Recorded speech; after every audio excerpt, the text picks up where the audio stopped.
오늘 우리에게 주신 하나님 말씀 받도록 하겠습니다. 마가복음 7장 24절부터 30절입니다. 예수께서 일어나사 거기를 떠나 두로 지방으로 가서 한 집에 들어가 아무도 모르게 하시려 하나 숨길 수 없더라.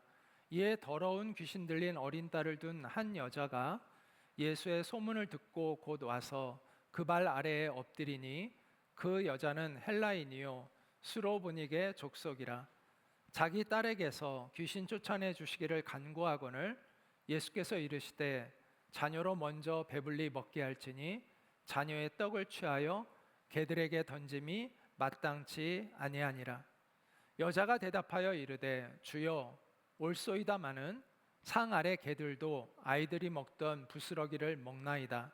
예수께서 이르시되 이 말을 하였으니 돌아가라. 귀신이 내 딸에게서 나갔느니라 하시매 여자가 집에 돌아가 본즉 아이가 침상에 누웠고 귀신이 나갔더라. 이것은 살아계신 하나님의 말씀입니다. 아멘.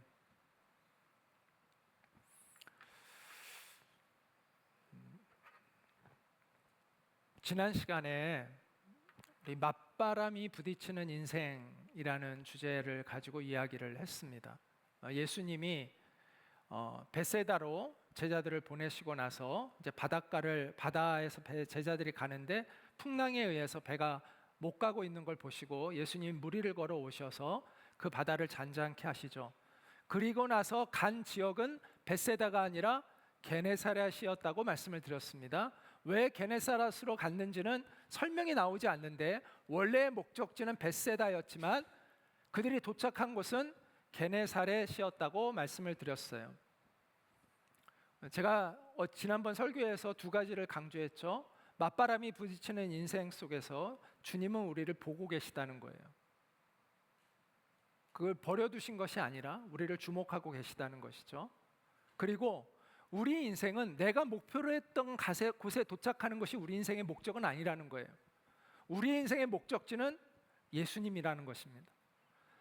내가 원했던 목적지를 가느냐가 중요한 게 아니라 예수님과 함께 어디든 가면 되는 거예요. 그래서 목적지는 내가 원하는 목표, 원래 가고자 했던 목적지가 아니라 진정한 목적지는 예수님이다.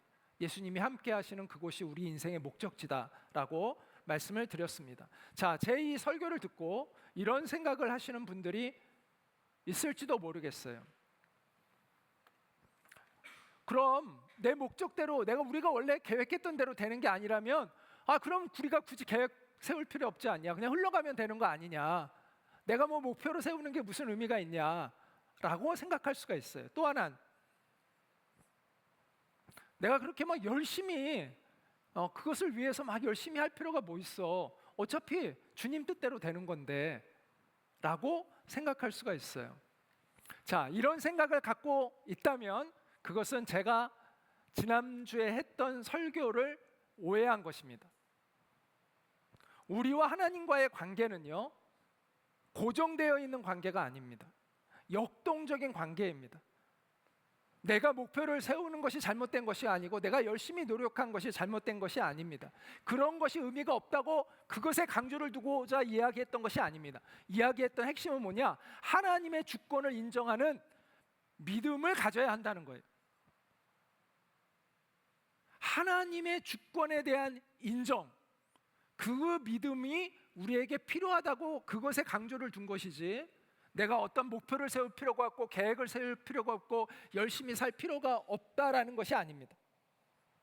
내 목표대로 되지 않았을 때도 하나님을 인정하는 믿음을 잃지 않아야 된다. 하나님이 항상 우리 인생의 주권자이심을 기억하고 살아야 된다는 것이 핵심입니다. 그 믿음을 한번 따라해 볼까요? 수동적 믿음이라고 이야기할 수 있습니다. 받아들이는 거죠. 하나님의 역사를 그대로 받아들이는 거예요. 수동적 믿음이죠. 근데 오늘은 능동적 믿음에 대한 이야기를 하려고 합니다. 지난주에 했던 설교와 균형을 맞추는 설교가 될 거라고 생각해요. 이 두 가지를 우리가 함께 같이 기억해야 돼요. 수동적 믿음과 어떤 믿음이요? 능동적 믿음입니다. 앞에도 얘기했지만 하나님과 우리의 관계는 기계적 관계가 아닙니다. 종속적 관계가 아니라 인격적 관계입니다. 하나님이 우리를 종속적 관계로 만드실 수도 있었지만 하나님은 그렇게 하지 않으신다는 거예요. 우리와 인격적인 교류를 하신다는 거예요. 그렇게 하나님이 우리를 대하세요. 자, 인격적 관계라는 것은 설득의 관계라는 것입니다. 하나님이 우리를 설득하시고 우리도 하나님을 설득합니다.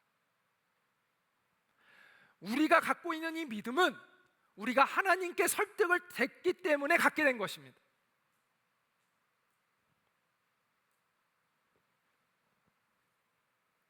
이 인격적 관계는 내가 하나님께 설득을 당하고 나도 하나님을 설득할 수 있는 관계입니다.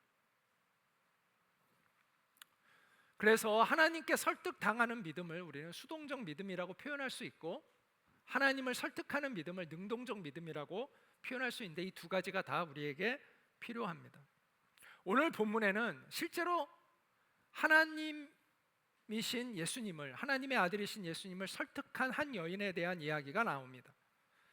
예수님이 처음에 거절했는데 그것을 승낙으로 바꾸어내요. 그녀는 어떻게 그것을 해냈을까? 그거에 대한 답을 함께 한번 찾아가 보고자 합니다. 같이 한번 읽어볼까요? 시작. 예수께서 일어나사 거기를 떠나 두로 지방으로 가서 한 집에 들어가 아무도 모르게 하시려 하나 숨길 수 없더라. 자, 예수님은 갈릴리 지방을 떠나서 지금 어디로 가셨다고요? 두로라는 곳으로 가셨다고 이야기합니다. 자, 두로는 예루살렘에서 북쪽으로 쭉 올라가면은 이제 두로가 나옵니다. 약 226km, 적지 않은 거리에 떨어져 있었죠. 이 지역을 페니키아 지역이라고 이제 이야기를 합니다. 그 당시에 두로는 무역이 상당히 발달된 그러한 항구 도시였습니다. 자, 예수님이 왜 이스라엘 지역을 떠나서, 두로는 이스라엘 지역이 아니에요. 이방인 지역이에요. 다른 이방 민족이 사는 그 지역으로 가셨는가에 대한 이유는 정확히 안 나와요. 그런데 오늘 그 본문에 보면 아무도 모르게 하시려 하나 숨길 수 없더라, 이 말을 짐작하건대 아마도 좀 한적한 곳에서 제자들을 가르치고 싶으셨던 것 같아요. 그런데 예수님이 가시면은 그 한적한 곳이 또 없어집니다. 왜? 하도 사람들이 막 알아듣고 몰려드니까 또 다시 붐비게 되죠.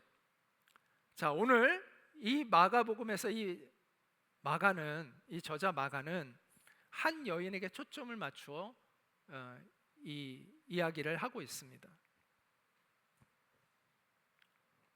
자, 같이 한번 읽어볼까요? 시작. 이에 더러운 귀신 들린 어린 딸을 둔 한 여자가 예수의 소문을 듣고 곧 와서 그 발 아래에 엎드리니, 그 여자는 헬라인이요 수로보닉의 족속이라 자기 딸에게서 귀신 쫓아내 주시기를 간구하거늘. 여기서 헬라인이라는 건 유대인이 아니라는 뜻입니다. 이방인이라는 뜻이에요. 유대인이 아닙니다. 그 다음에 수로보니게라는 이 말은 어떤 의미냐면, 수로라는 뜻은 이 시리아 지역을 얘기하는 거예요. 베니게는 페니키아를 이제 한국말로 쓸 때 베니게라고 쓰고 이제 보니게로 이렇게 표현을 한 거예요. 그래서 시리아라는 넓은 지역 안에 있는 그 페니키아 지역에 살고 있는 사람이었다는 거예요. 그녀가 예수님을 찾아온 목적을 알려줍니다. 목적이 뭐예요? 귀신 들린 자기 딸을 고치기 위해서 예수님께 찾아왔습니다. 자, 그녀의 이 요청에 대한 예수님의 대답은, 이게 이제 두로가 페니키아의 밑에 있는 도시죠. 항구 도시입니다. 여기서 있었던 일이죠.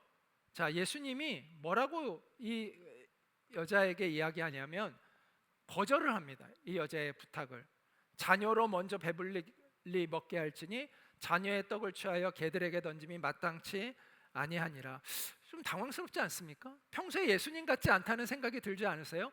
평소에 예수님 같으면 되게 불쌍히 여기시고 고쳐줄 것 같은데 예수님이 이렇게 말씀을 하셨다는 거죠. 자, 여기서 우리가 한 가지 오해는 풀고 가야 될 게 있어요. 뭐냐면 여기서 말하는 개들이라는 것은 유대인들이 이방인들을 개들로 취급을 했어요. 이때 사용됐던 개는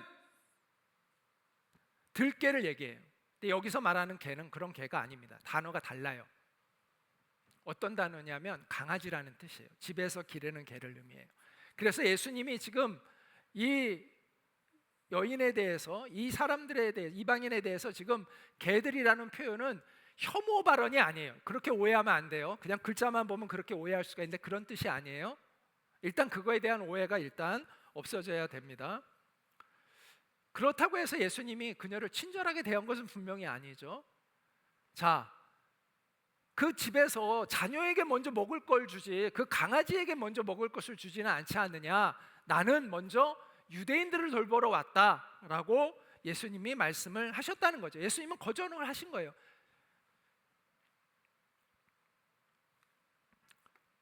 자, 나는 먼저 유대인을 돌보기 위해서 왔다.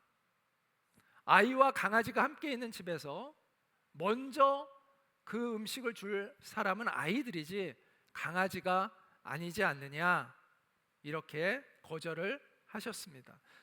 그런데 여기서 이 수로보니게 여인은 약간의 소망을 발견할 수 있었던 것 같아요. 여기 보면 먼저라는 단어가 나오죠. 먼저라는 단어는 우선순위는 밀린다는 거죠. 그러나 너는 전혀 안 돼 라는 건 아니잖아요. 일종의 이런 거죠. 야, 지금은 아니야, 나중에 보자, 나중에 상황에 따라서, 지금은 아니야 라고 예수님이 이야기하신 것으로 이해를 할 수도 있습니다. 예수님의 이 말씀은 물론 실망스러운 대답이었습니다. 하지만 그녀는 그래도 희망이 있었던 것 같아요. 그 먼저라는 단어에서 느꼈을 수도 있고, 어쨌든 그녀는 예수님께 또 간청을 합니다. 포기하지 않고 예수님께 이렇게 이야기를 합니다. 주여, 맞습니다. 주님의 말씀이 맞습니다. 그러나 상 아래에 있는 그 강아지들도 아이들이 먹던 부스러기를 받아 먹지 않습니까? 이렇게 이야기를 합니다.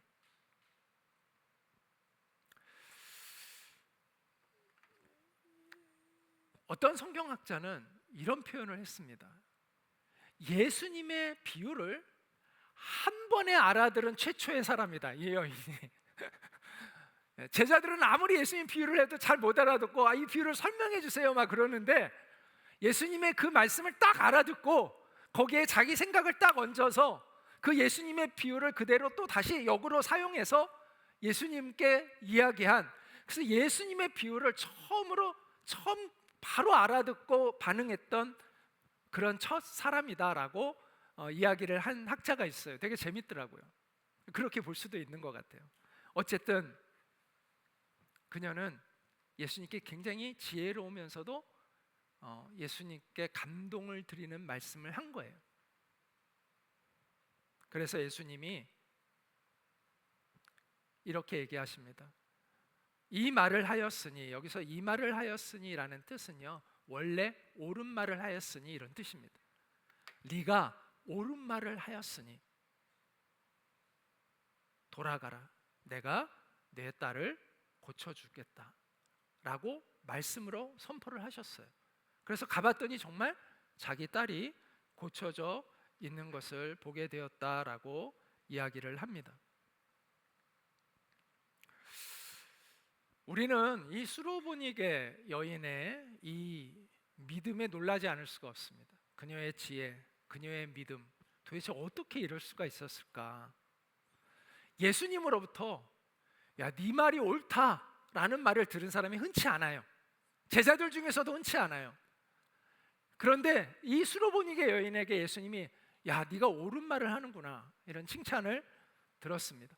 어떻게 보면 예수님과 논쟁에서 이긴 유일한 사람이라고 말할 수도 있지 않을까? 어떻게 보면 그렇게도 이야기할 수 있을 것 같아요. 어쨌든 예수님과 이렇게 예수님의 원래 의견이 이게 아니었잖아요. 근데 그 예수님을 설득시킨 여인이에요. 자, 그러면 어떻게 그렇게 할 수 있었을까? 어떻게 예수님을 설득할 수 있었을까? 우리는 어떻게 하나님을 설득할 수 있을까? 자, 이 이야기를 하기 전에 먼저 이 부분을 정확히 우리가 알고 넘어가야 됩니다. 조종과 설득은 다릅니다. 자, 하나님은 우리를 조종할 권한이 있으신 분이에요. 그렇죠? 그렇죠. 그런데 그렇게 안 하세요. 하나님은 우리를 얼마든지 조종할 권한이 있으신데 우리를 그렇게 대우하지 않으세요. 우리를 설득하세요. 자비롭게도 은혜스럽게도 우리를 그렇게 인격적으로 대우하세요. 우리를 종처럼 부려도 되는데 우리를 인격적으로 대우하세요. 반면 우리는 하나님을 조종할 수 있어요, 없어요? 없어요. 주제가 안 돼. 근데 우리가 하나님을 조종하려고 해요. 하나님은 우리를 조종할 수 있는 권한이 있는데 우리를 설득하시는데 우리는 하나님을 조종할 권한이 없는데 우리가 감히 어떻게 하나님을 조종해요? 근데 마치 자기가 하나님을 조종할 수 있는 것처럼 착각을 해요. 그런 식으로 하나님 앞에 가려고 해요. 그래서 하나님을 설득할 수 없는 거예요.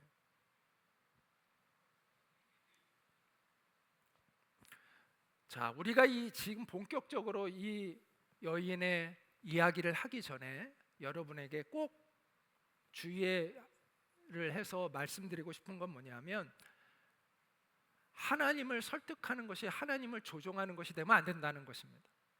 이건 다른 겁니다.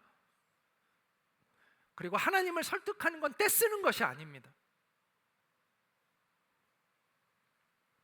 하나님의 자비하심에 전적으로 겸손하게 호소하는 것입니다.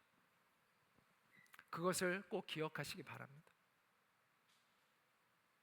마치 내가 권한이 있는 것 같으면 나중에 서운합니다. 그게 안 이루어졌을 때 서운하고 원망해요.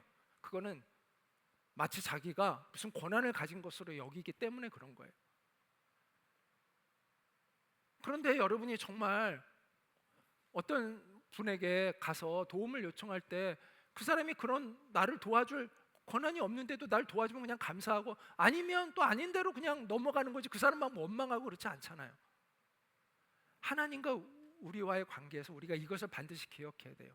하나님을 설득한다는 것은 떼쓰고 억지를 부리고 또 그것이 안 됐을 때 하나님을 원망하고 이런 태도가 되어서는 안 된다는 것입니다. 그걸 전제로 잘 알고 오늘 이 설교를 잘 들으시기 바랍니다.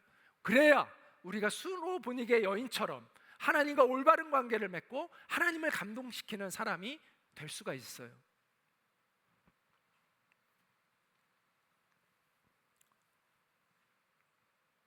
하나님을 설득하는 태도는요, 우리 스스로를 높이는 것에 있는 것이 아니라 낮추는 것에 있다는 것을 기억해야 합니다. 우리가 사람에게 도움을 받을 때도요, 낮출 때 도움을 받습니다. 제가 아는 어떤 분이 주방기구 제품을 만들려고 계획을 했어요. 근데 이분은 그 주방기구를 만드는 걸 한 번도 해본 적이 없어요. 자본도 많지 않았고 경험은 전혀 없고, 근데 도전해 보려고 했는데 문제는 그분들이 설계하고 만들려고 했던 그 재료가 특수 소재였어요. 사방으로 수소문을 했는데 그 소재를 다루는 한 외국 기업을 누가 알려줘요. 그래서 그 외국 기업에 한국 지사가 있어서 거기에다가 이메일을 그냥 썼어요. 누군지도 모르니까 자기가 이런 거 도움이 필요하다고 이렇게 이메일을 썼는데 답장이 왔다는 거예요. 그래서 만나달라고 또 요청을 했더니 만나준다고 해서 만났대요, 그 사람을.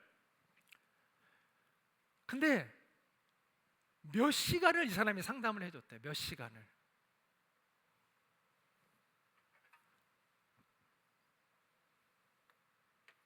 왜 그랬을까요? 제가 그분의 이야기를 쭉 들어보니까 이분이 너무 간절한 거예요. 저는요 사실은 경험이 없는데 아무것도 모르는데 이 일을 왜 하게 됐냐면 그 왜 하게 됐느냐부터 어떻게 해야 되는지 모르니까 도와달라고 막 이렇게 간절한 마음으로 이야기하니까 이분이 거부를 할 수가 없어가지고 몇 시간을 상담을 해주면서 나중에는 연락처까지, 이 부분에 대해서 알고 싶으면 누구에게 연락하고 연락처까지 주더라는 거예요. 그래가지고 결국은 그 제품을 만들었어요. 근데 그 자체의 이야기를 들으면서 되게 감동이 있더라고요. 자, 최고의 설득의 방법은 어디에 있냐면 겸손함, 그리고 간절함, 그리고 끈기죠. 자, 사람을 설득할 때도 그런데 하나님을 설득하는 건요 이 방법밖에 없습니다. 무슨 얘기냐?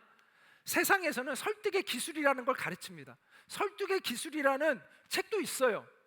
그래서 상대방이 어떤 성향이냐에 따라서 내가 어떤 기술로 이 사람을 설득할 것이냐를 알려줘요. 이런 성향의 사람에게는 이렇게 다가가고 이런 사람은 이런 식으로 설득을 해야 효과적이다라는 그런 방법론들을 알려줘요. 그런데 하나님한테는 그게 통할까요? 하나님은 우리의 모든 것을 알고 계시는데 하나님 앞에 그런 얄팍한 기술이 통할까요? 하나님을 설득하는 방법은 기술로 되는 게 아니라는 거예요. 오직 진심으로 되는 거예요.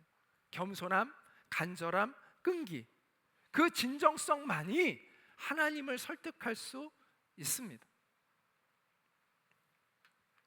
수로보니게 여인은 바로 이런 태도를 가졌던 거죠. 그녀는 그렇게 용기 있는 여자가 아니었을 것입니다.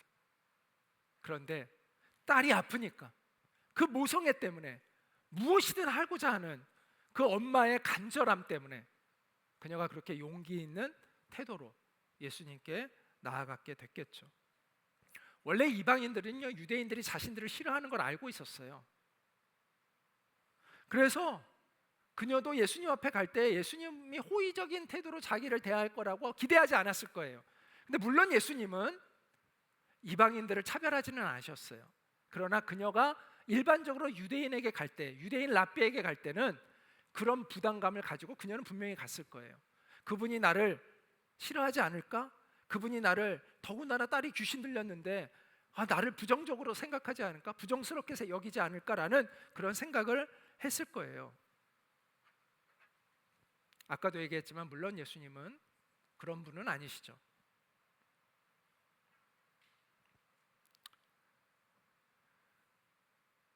그녀가 예수님이 자신을 호의적으로 대하지 않을 것을 알면서도 그렇게 여겼겠죠. 여겼으면서도 예수님께 갔던 이유는 절박함 때문입니다. 절박함, 그 간절함. 그녀가 얼마나 간절했느냐. 여기 간구하거늘이라는 이 간구하거늘의 이 동사는요 진행형 동사입니다. 한 번만 했다는 게 아니라 여러 번 간구했다는 뜻이에요. 그래서 오늘 마가복음에는 안 나오지만 마태복음에 보면 제자들이 하도 귀찮게 막 계속 얘기를 하니까 예수님 제 딸 좀 고쳐주세요. 예수님 제 딸 좀 고쳐주세요. 예수님 제 딸 좀 고쳐주세요. 계속 따라오면서 그러니까 제자들이 막 신경이 곤두서가지고 예수님 좀 그냥 들어주라고 이렇게 얘기할 정도로 성가시다라고 여길 정도로 그녀가 그렇게 간절하게 절실하게 여러 번 예수님께 이야기했다는 것을 알 수 있습니다.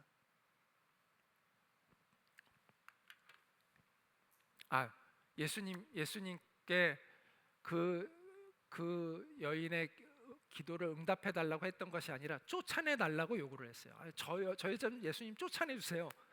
좀 저리 가라고 좀 해주세요. 라고 이야기를 한 거예요. 근데 예수님은 그냥 내버려 두신 거죠. 그럼에도 불구하고 예수님의 대답은 자녀에게 먼저 줄 음식을 강아지에게는 줄 수 없다라는 아주 냉담한 반응이었습니다. 여러분 같으면 어땠을까요? 되게 자존심 상하지 않아요? 그런데 그녀는 더 그것을 기회 삼아서 그 예수님의 대답을, 냉정한 거절을 기회 삼아서 예수님께 다가갑니다. 주님 말씀이 맞습니다. 먼저 음식을 자녀에게 주는 게 맞습니다. 그러나 그 부스러기를 강아지들도 받아먹지 않습니까? 저에게 그 부스러기라도 주십시오라고 그렇게 강청을 합니다. 주님, 제가 자격이 없는 사람 맞습니다. 주님의 은혜를 입을 자격이 없는 사람입니다. 그러나 저는 너무나 절실합니다. 부스러기라도, 부스러기 같은 은혜라도 주님 저에게 주십시오. 그녀의 그 겸손한 마음, 간절하고 끈기 있는 간청이 예수님을 감동시켰던 것이죠. 그때 예수님이 뭐라고 말씀하셨냐면, 따라해 볼까요? 내 믿음이 크도다. 예수님이 그녀를 칭찬하셨습니다. 너의 믿음이 크구나. 자, 여기서 우리는 왜 예수님이 그녀에게 그렇게 냉담하셨을까를 다시 한번 생각해 보게 됩니다. 원래 예수님 그런 분이 아니거든요. 그럼 예수님이 실제로 이방인들에게는 은혜를 안 베풀었느냐? 아니요. 예전에 거라사 광인 말씀 그때 들었잖아요. 그 거라사의 지역에 갔을 때 그 미친 사람이 막 예수님 앞에 뛰쳐왔을 때 예수님께서 그 귀신을 나가라고 하니까 귀신들이 저기 있는 돼지떼로 들어가게 해달라고 해가지고 그 돼지떼 2,000마리, 그 돼지떼가 막 내리막길로 들어가가지고 몰살당한 이야기 기억하세요? 그 거라사의 광인이 이방인이에요. 더군다나 그 거라사의 광인은요, 예수님께 와서 먼저 이 여인처럼 저 좀 고쳐주세요 한 사람이 아니에요. 그럼에도 불구하고 예수님이 그 사람을 고쳐줬는데 왜 이번에는 수로보니게 여인에게는 나는 지금 유대인에게만 관심이 있고 일단 너희에게는 아직은 아니야 라고 하셨을까? 왜 그러셨을까? 아마도 예수님은 그 여인의 안에 있는 큰 믿음을 알고 계셨던 것 같아요. 그래서 그 거절을 통해서 그녀의 그 큰 믿음을 이끌어내셔서 우리에게 무엇이 진정한 믿음인지를 가르쳐 주시기 위해서 이 사건을 예수님께서 활용하신 것 같아요. 어쨌든 그녀의 그 겸손함과 간절함이 예수님을 설득했습니다. 여러분은 예수님을 설득하는 이 큰 믿음을 가지고 있습니까? 우리가 이 믿음을 가지기 위해서는 가장 중요한 게 우리의 문제를 해결할 능력이 누구에게 있느냐, 이거에 대한 명확한 기준을 가지고 있어야 됩니다. 우리가 정말 매달려야 할 분이 누구이냐? 하나님이라는 사실을 알아야 합니다. 사람을 원망하지 마십시오. 사람이 우리들을 책임질 수 있습니까?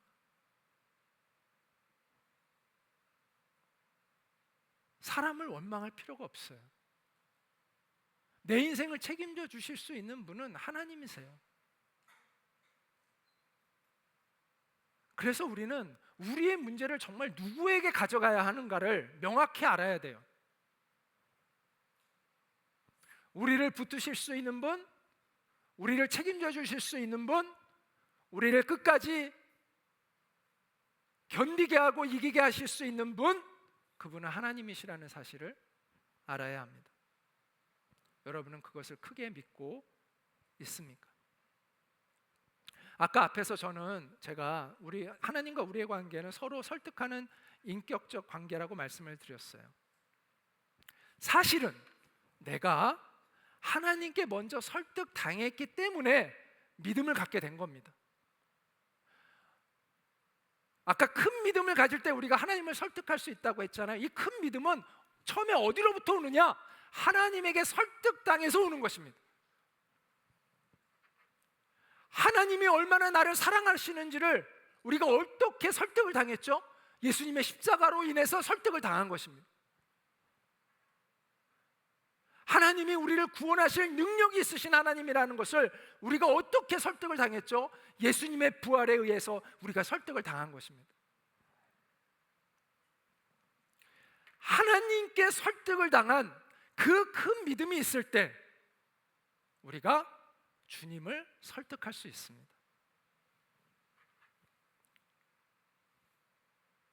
주님께 크게 설득당한 큰 믿음의 사람이 되시기 바랍니다. 그래야 우리가 하나님을 감동시키는 사람이 될 수가 있습니다. 우리가 하나님께 완전히 설득당한 사람이라는 것을 보여드릴 때 주님께, 주님은 우리를 외면하실 수가 없습니다. 악인도요, 악한 사람도요, 자신을 막 신뢰하고 정말 존경하고 따르는 사람은 외면하기 어려워요. 악인조차도. 그런데 선하신 하나님이 하나님을 정말 신뢰하고 그분을 따르는 사람을 외면하실 수 없죠.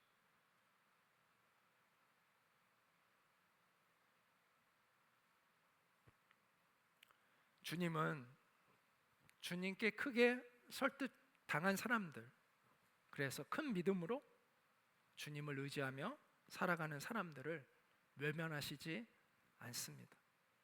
그렇다고 뭐 우리 소원을 그냥 우리가 원하는 대로 다 들어주신다는 뜻은 아니지만 그 사람을 외면하시지 않아요. 외면하실 수 없어요. 하나님이 주목하고 계세요. 바라보고 계세요. 이끌어주고 계세요. 그것이 오늘 본문이 우리에게 알려주는 가장 중요한 메시지입니다.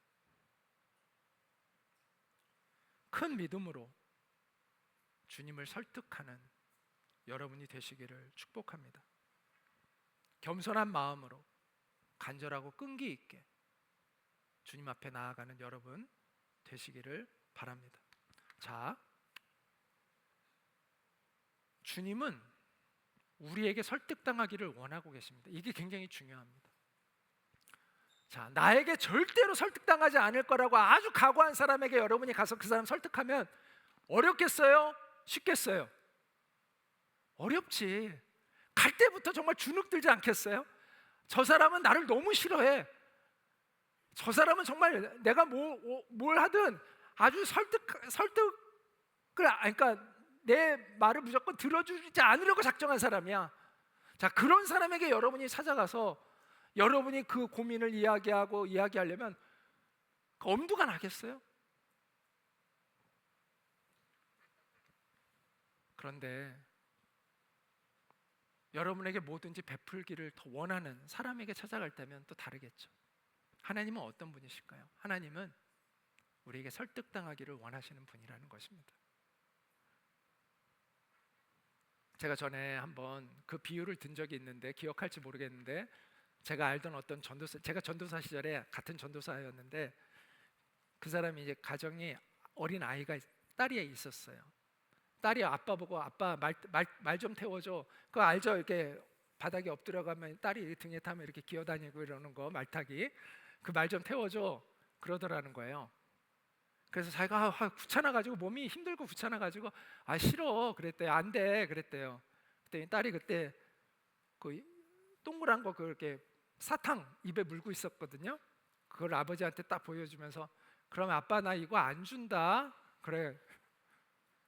그래서 그 아빠가 환한 미소를 지으면서 아유 그래 알았어 그러면서 말 태워주고 막 온 방안을 쓸고 다녔다는 이야기를 들었어요.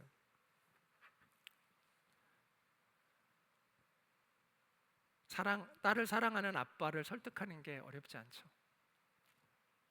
왜냐하면 아빠는 딸에게 설득당할 준비가 되어 있기 때문에, 사랑하기 때문에. 주님도 우리에게 설득당하기를 기뻐하십니다.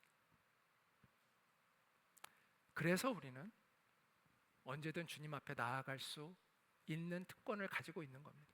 만약 하나님이 그 싫어하시면 우리가 어떻게 하나님을 설득하러 나아가겠어요? 어떻게 기도하겠어요?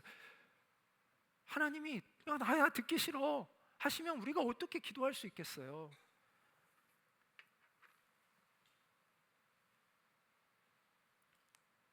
주님은 우리의 간구를 응답할 어떤 책임도 없어요.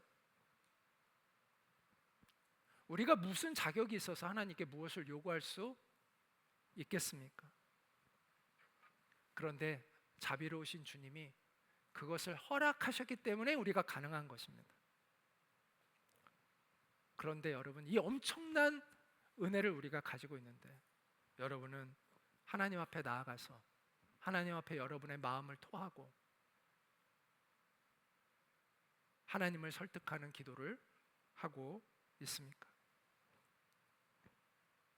우리가 주님 앞에 나아가서 기도할 수밖에 없는 이유는 우리의 인생의 책임자가 하나님이시라는 걸 알기 때문이고 또 절실하기 때문입니다. 우리의 이 문제를 해결할 분은 주님 한 분이시기밖에 없기 때문입니다. 어떤 노랫말의 가사에 이런 노랫말이 있더라고요. 살다 보면 사라진다. 이 노래를 사람들이 참 좋아하더라고요. 살다 보면 사라진다. 이 말에도 사람들이 위로를 받더라고요. 근데 우리의 인생이요, 이렇게 살도록, 어쩔 수 없이 살도록, 그냥 살다 보니 그냥 사라지는 그런 인생을 살도록 하나님이 그렇게 목적하신 것이 아닙니다. 우리는 새로운 인생을 살아갈 수 있습니다. 어쩔 수 없이 살아야 하는 인생이 아니라 살아야 할 목적과 의미를 알고 살아가는 그러한 인생이 우리는 될 수 있습니다. 비참하고 비극적인 그러한 인생을 계속해서 살아가는 운명을 지고 살아가는 것이 아니라 하나님 안에서 새로운 인생을 살아갈 수 있는 은혜를 우리가 받고 있다는 것입니다.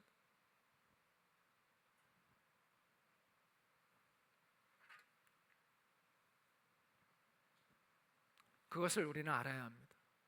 그래서 수로보니게 여인처럼 용기를 가지고 우리는 주님 앞에 나아가야 합니다. 주님의 그 긍휼을 의지해서 담대히 나아가서 주님 앞에 우리의 마음을 토해내고 주님의 도움을 구해야 합니다. 근데 놀라운 거는 주님이 이것을 허락하셨을 뿐만 아니라 그런 사람을 기뻐하신다는 거예요. 놀랍지 않습니까? 여러분에게 뭘 자꾸 와가지고 부탁하는 사람 여러분 좋아요? 귀찮잖아요. 근데 주님은 귀찮아하지 않으신다는 거예요. 허락하셨을 뿐만 아니라 그래, 나한테 뭐든지 가지고 와서 내 앞에 쏟아놔. 그래, 그렇게 해 하셨을 뿐만 아니라 그런 사람을 내 믿음이 크다 칭찬하신다는 거예요. 칭찬까지 하신다는 거예요. 놀랍지 않습니까? 세상 사람들은 귀찮아합니다. 그리고 마지못해 들어주려고 합니다. 야, 너 이번 한 번만이야, 한 번만. 다음부터는 안 돼. 한 번만이야 하면서 들어줘요. 우리도 그러려고 하잖아. 우리도 그런 마음들이 많잖아요. 아, 귀찮아. 다음에 다시 좀 나한테 부탁 안 했으면 좋겠어. 이런 마음이 있잖아요. 근데 주님은 아니라니까요. 얼마든지 오라는 거예요, 주님은. 그리고 그런 사람을 주님은 기뻐하신다는 거예요. 그리고 주님이 그 사람을 칭찬하세요. 네가 믿음이 크구나.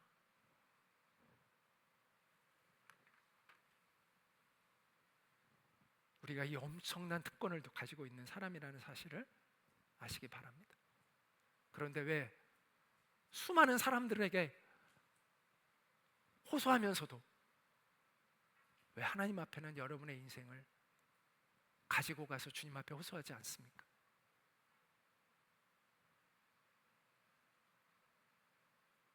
그런 사람의 인생은 그 사람이 뜻하는 대로 그 기도가 이루어지고 안 이루어지고의 차원이 아니라 하나님이 그를 이끌어 가신다는 것입니다.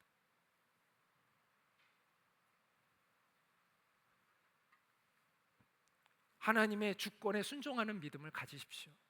그러나 그런 수동적 믿음만이 아니라 여러분의 문제를 가지고 하나님 앞에 나아가서 간절하고 끈기 있게 겸손한 마음으로 하나님의 은혜를 구하는 능동적인 믿음도 가지십시오.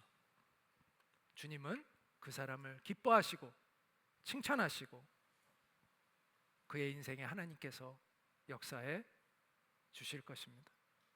우리 같이 잠깐 기도하도록 하겠습니다.